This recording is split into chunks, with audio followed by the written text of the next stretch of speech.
Good morning. I'm presenting my comparison report for BUAD 2200 for Professor Dr. Fair. I have an audience in front of me.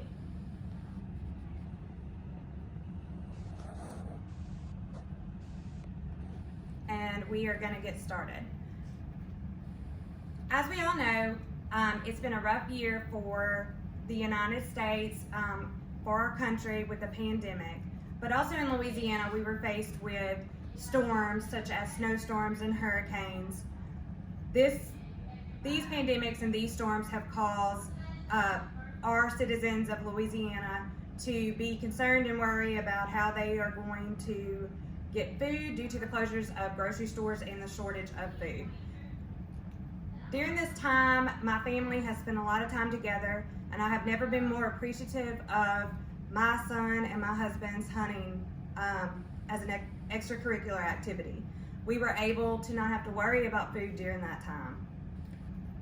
Having means to preserve your food and meat is a convenient, especially when an unexpected event arises. So that your food can last longer, there are many methods of food preservation. The most common method that we use today is refrigeration. We began using technology to produce cold in efforts to preserve our food only in the last 2 centuries. In the Middle Ages, niches in walls, ponds, streams, holes in the ground would be what they would use to keep their food from spoiling. By the 1800s, American households stored perishable food in insulated ice boxes. These were boxes that was usually lined with tin, and an ice block was placed inside to keep their food cold. It became clear that the best way to preserve food was the cold method. In the 1930s, many Americans were happy to trade in the use of ice blocks for a less labor-intensive and affordable electric refrigerator. Once the Great Depression hit, refrigeration sales increased due to the need of food preservation and discounts offered by manufacturers. Following the refrigerator, the freezer was invented in the 1940s. In the world we live in today, the many domestic refrigerators and freezers are available by several different manufacturers as well as choice of size. Many households have refrigerators that have small freezers up top and also a standalone freezer. The standalone freezer is used for bulk freezing. Upright and chest freezers are 2 types of standalone freezers. My choice in the standalone freezers would be the upright freezer, because you are able to keep your items organized and know when to rotate them out to prevent spoilage. For each time a standalone freezer stated earlier, they are available in many different brands and sizes. Today I'm going to use the top 3 that was made available to me by Bob Villa's Home Advice. He compared 5, but we're going to do 3 today. And those are the GE 17.3 cubic square feet, the Whirlpool 7.7 cubic square feet, and the 16 cubic square feet. You were each provided a chart as well as pictures of each of these items. So we will discuss what each of them, the difference between the 3. The price of the GE is $949. That comes in at mid-range.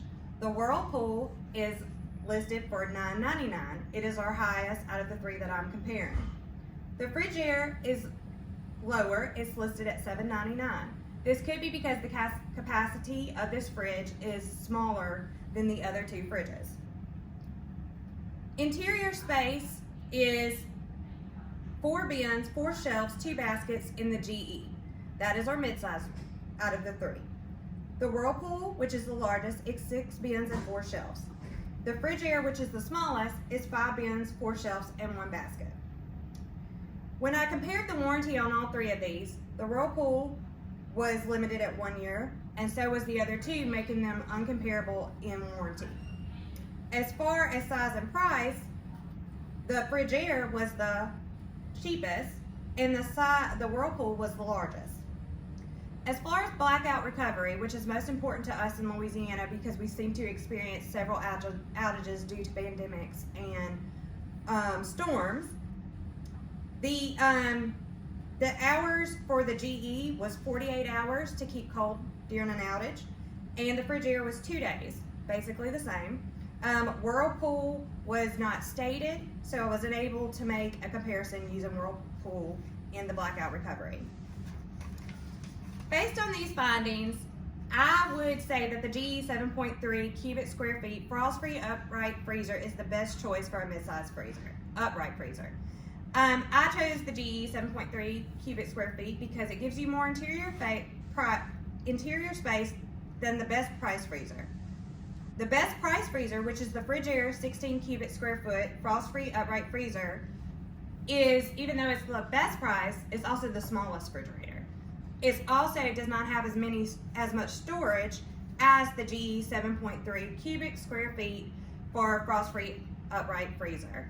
And to me, organization is number one, and being able to preserve our food and know what to throw out is the reason that I would go with the GE 7.3 cubic square feet frost-free upright freezer. Thank you for your time.